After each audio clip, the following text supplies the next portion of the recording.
I can feel like 80 rats in my Marys. Me and Drizzy back to back, it's getting scary. If you fucking with my eyes, just don't come near me. Put some bins all on your head like Justin Terry. Podcast, man, let's get into it. This is officially the 50th episode, man. Congrats to me, man. I'm just trying to keep pushing it. It's going to keep elevating. I'm going to keep getting better, man. I'm going to keep pushing the envelope, man. Please like, share, and subscribe my podcast. Please like, share, and subscribe my podcast. It will be below at Leak, L-E-E-K, Faison, F-A-I-S-O-N. You can get this content from Facebook, IGTV, and most importantly, YouTube, man. We out here, man. We out here. Let's get it started, man. On a sad note, just to get it started on a very sad note, rest in peace to Juice Wrld. We lost one very, very talented man. We really lost one Sunday morning. Unfortunately, I'm going to definitely delve into that as definitely number one topic, and I'm going to get into also a lot of things within that topic. Secondly, when they see us, the Exonerated 5, the Netflix special Central Park 5, we're going to talk about that and them not being nominated for a Golden Globe at all. Okay, that's funny. Would you rather create history or would you rather be able to delete history? Man, so this is going to be a very special one, man. Shout out to the 50th episode, man. I'm going to keep pushing. I'm going to keep striving. I'm going to keep going, man. Let's get right into it. You feel me? Right into it. Man, rest in peace to Juice Wrld. I have so much to say on this, man. I really have so much to say on this. Respect to him. Condolences to all his loved ones and family. It's a very sad and heartbreaking time. And I just want to jump right into it. And I don't want to get way too deep into it, but I do want to talk about it. I do want to bring this conversation into people's mindsets. So, unfortunately, Juice Wrld had passed. Sources say due to pills he actually consumed on the way from his private jet flight to Chicago, in which he landed. And they had seized. The police had seized 70 pounds of marijuana, some guns, which were registered, and some drugs. And Juice Wrld, all that being said, that doesn't define him and that doesn't define his character.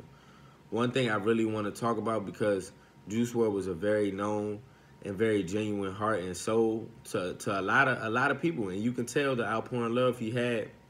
And one of my favorite rappers and artists, G Herbo, definitely have always spoke highly of Juice Wrld before a lot of the world really got to know who Juice Wrld was. So, and I'm very much a fan of Juice Wrld and his music. 21 years of age, man, it just saddens me, and it's gone too soon, gone way too soon. But I really want to get in depth about what's going on in our community and our culture, and the content we put out, and really who we look up to, and how these labels really are to our demise as well. So I'm gonna get into all that. First and foremost, I want to talk about, of course, what the big topic is, and it's really about the content of the music, man, and the black culture. And one thing that keeps on being resonated is the fact that Juice Wrld was a big Future fan, which I am too, and like Future is Future. But Future also did apologize to Juice Wrld when they really got tight and had a conversation with one another about him being one of Juice WRLD's influencers to actually do drugs, you know. And it's not to blame Future, it's not just to blame, you know, certain type of people, but I feel like it does need to be highlighted on, you know, what our content and our music is, and what's really going on. Because in the reality of things, honestly, hip-hop has become, and rap has become, one of those things where the content shifted from the drug dealer now to the drug user, you know, like really out there about doing drugs, and it being very much on a big scale, because most of these artists are very big in which they talk about it. And I'm not just going to try to delve in and put anybody out there and just keep on saying names. I just feel like as a culture, we have to be mindful of the content we put out. And I would be a hypocrite to say I don't listen to that type of music. I don't indulge in certain things, and that it really is to each his own. So that's why I'm not just trying to put all the blame on it, but it is blame to be put, because it is our people, and we just really have to be mindful of how we talk, what we say in our music, because the youth is listening, man. And most importantly, more than anybody in this world, the youth will always be the most important. No matter how the generation keeps on cycling, the youth is always important, because these are the ones who have to live.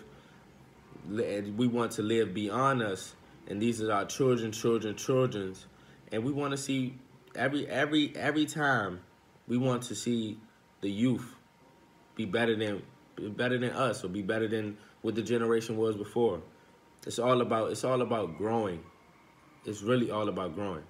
So, and really to touch on this, it's really about mental as well, man. Mental over everything, and how we talk to each other, and how we gauge each other, and just making sure that you have real conversation with the real ones you love. Just stepping somebody to the side and just having a talk with them and venting about something can also help so much to somebody. And I'm not saying that hadn't happened in that situation, but I'm just saying it's becoming a very scary and high alarming rating of how we're really becoming our own demise within a lot of things, man. It's not just us, but it's just like within the drugs realm. It's becoming very eerie, man. We losing real ones too soon, man. Very much too soon. And I'm not just saying that's what led Juice Wrld to his death. His death.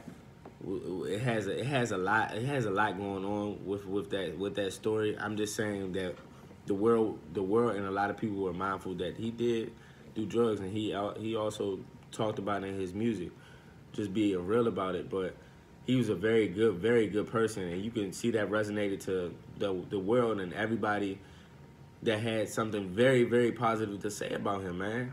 Like, everybody.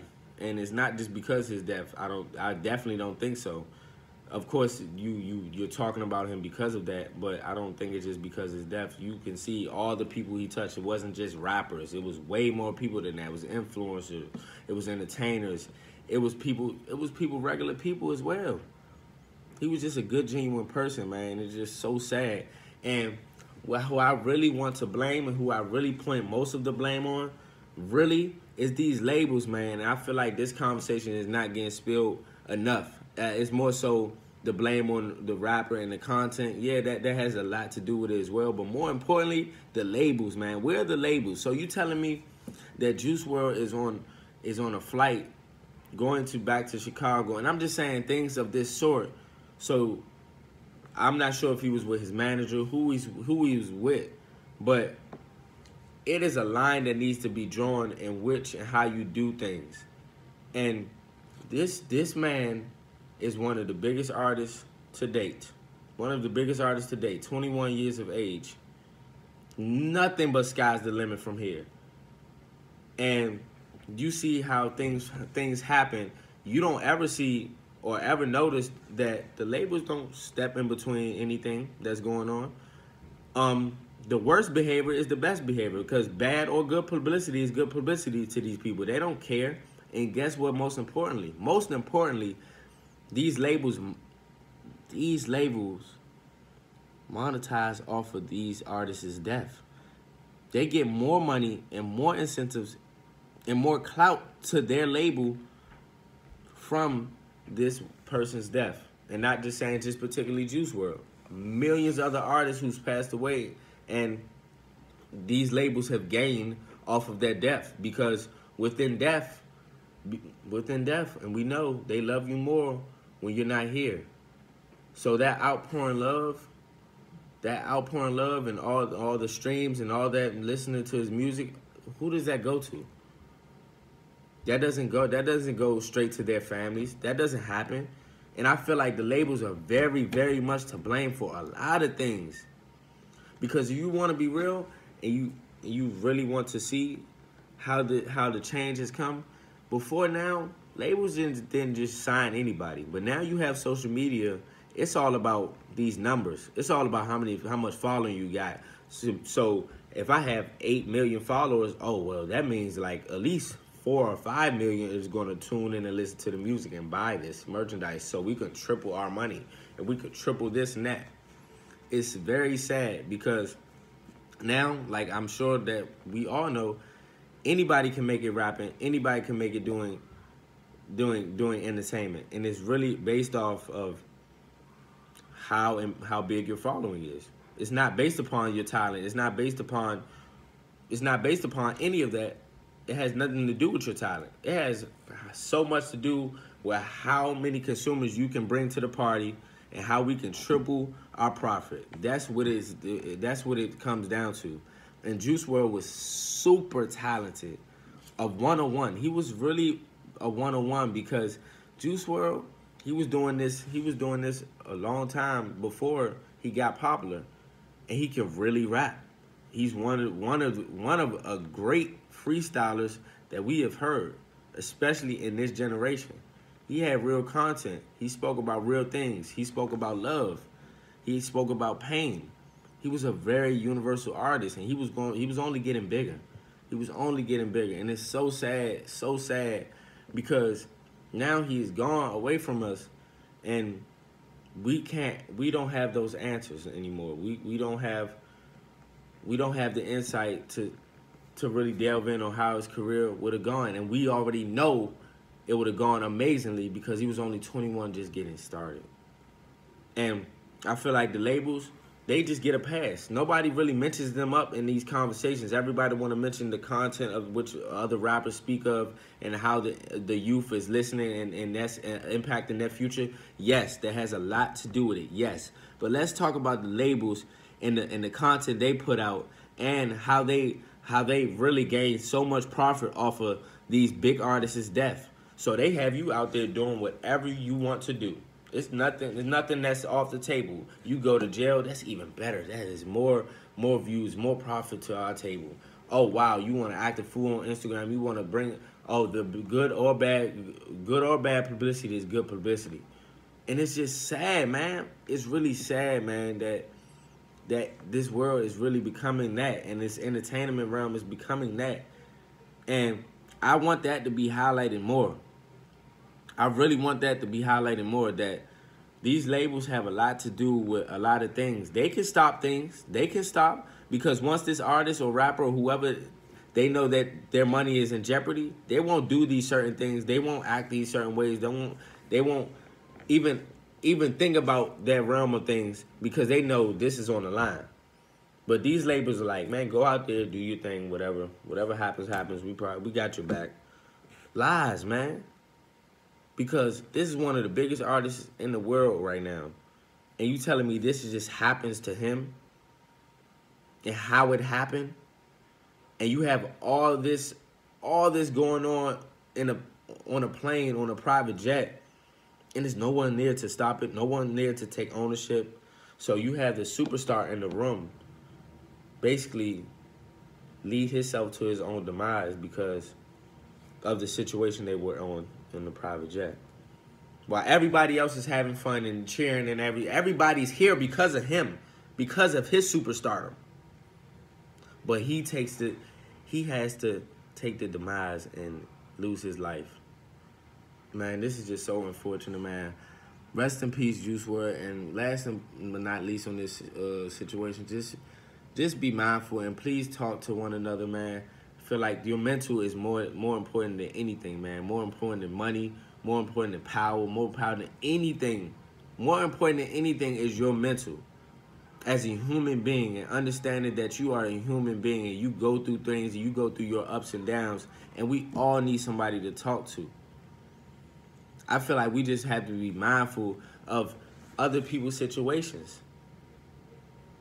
Everybody has problems. Everybody has situations, but if you're real close with somebody, even if you're not, man, if you see them going through a troubling time, or even, it's nothing wrong with talking to one another. And I feel like that is a highlighted thing in our culture, in our black culture, that we don't talk about, because when people bring up therapy, people get upset. Like, why would I go to therapy? Like, well, I don't need therapy. I don't need somebody else to talk to. But what if you do? And what if that therapy doesn't have to be sitting there talking about to someone random? It could be talking to one of your brothers. But just making sure that you have that dialogue and talk, man. Rest in peace, Juice Wrld, man. All praise to him. All praise to his family. Condolences to his family, man, and his friends and his loved ones. Everyone that has love for Juice Wrld, man. Condolences to you and your loss, man. Secondly, I'm still on the roll, man. When they see us, the Exonerated 5, not nominated for any Golden Globes. Here we are once again. Not to say I'm surprised, but here we are once again. The public doesn't want to know the truth. And the truth of the matter is that the Exonerated 5, which like millions of other situations of black young brothers and black brothers in general, is swept under the rug and not really understood or glorified of what that meant and the power to that story. Now, the Exonerated 5, which was called the Central Park 5, that aired on Netflix, is a doc, as a 5-part doc, was very important and pivotal for eyes and listeners to see. You know, it was very pivotal because it shows you the unjust that our black brothers go through. And the Exonerated 5 actually was exonerated and got out on charges 12 years later. And to see what those boys went through for being so wrongfully accused and being pinned for a murder that they didn't commit as young men, 15, 16-year-olds, not grown yet, haven't even reached 18, it goes to show the world we live in and what we go through in America. And such a powerful doc. Powerful, more powerful than anything I've seen this year, bar none, is not nominated for a Golden Globe. That tells you everything you need to know about how the entertainment realm is run in certain entities and certain award shows. And it shows you how America views a lot of things dealing with crime and dealing with injustice. Because I'm sure if this were to happen the other way around and it'd be another color or another race, this would be a very, very talked about situation. Because it was talked about, trust me, the Exonerated 5 was talked about. It was a lot of actions took to a lot of things. But what is it worth if, and I'm not saying this award means that it erases anything. No. The Exonerated 5, the Central Park 5, is still there. And you can still read up on it and you can still watch it. Learn and gain knowledge on what's going on out here in our society. Please do. And it doesn't take away from anything and how powerful this doc was. But it's like everything else gets glorified that really shouldn't be glorified. This has a meaning. This has a purpose. And the purpose is to show America what we've been going through for all these years, man. And it's not just trying to point out the minority, but we go through a lot, man. And it's sad. And for this not to be nominated at all, it shows you everything you need to know. It tells you everything you need to know without even being said. It's very loud and clear that people that are not of color don't really want to see or understand how much hurt we go through. They just want us to keep hurting. But shout out to everyone involved with the Exonerated 5. And shout out to them for staying strong in their situation, man. I could never imagine going through what they went through. Let's keep this narrative pushing. Because if you can't tell, we getting closer and closer, man. Let's just keep pushing. Let's stay strong. Let's keep together, man. More importantly than anything is our peace of mind, man. And let's just stay on that next, man. Let's just stay as one. Let's really, really push the envelope, man. 2020 is coming. It's so much more, man, we got in store. Let's just keep the envelope pushing, man, for real. Because that doc, it showed the world everything they need to know. And no matter if they want to give it an award, they want it to be out there or not, it's out there. and it's to be seen. Just do your research. You know, we just gonna keep staying strong, man. I just feel like it's very gut wrenching that every time we take a step, it feels like somebody's trying to push us back. But let's keep this pushing, man. Let's stay on their necks, man, and let's keep it pushing. For real. Because who's gonna trust in us more than us? You know? Like, so on a lighter note, man, I got this Would You Rather, man. Shout out to the Central Park is an honorated 5, man. Lastly, would you rather? Would you rather create history or delete it? And it goes a lot to what I'm talking about just in general this whole podcast, the history of things. But I'm gonna tell you one thing: I would not delete history, because solely off the fact that when you delete history, you never know how, like, just like how you see movies and things. But I feel like that's very true. When you go back in the past and you try to fix or delete things, that alters the future. I feel like what makes us stronger is knowing that it is a certain type of history and how we can change it. So I would really love to create history more so than delete it. Create our own paths, create our own legacy. Let's create our own moments. Let's create something great. Like, let's be great. Like, let's make more history and make more powerful moments. Deleting history really does nothing, because in reality things, we need history to go along so we can really know how to create more history and create better times and create better days and create greater moments. You know, so I really, it is a tough one, because it's so much history that we would all like to delete. We all have our moments. We all have things that went on. We all have things that we're not, you know what I'm saying, not proud of. And we have history in general with a lot of things that go on. I'm sure we would love to change, but we can't alter that. Let that be what it is. Let's figure out how we can move forward and change the future and make our own and create our own history, man. That's very important. That's very, very important. That's just the type of wave I'm on, man. That's just the type of wave I'm on. That's the type of time I'm on with all my brothers, with all my loved ones, with all my family. Look here. Let's create more history. Let's create more moments. Let's get to it, man. Let's get to it. Man, please like, share, and subscribe my podcast at Leak Faison, Leek Faison, man. This is the Faison View podcast, man.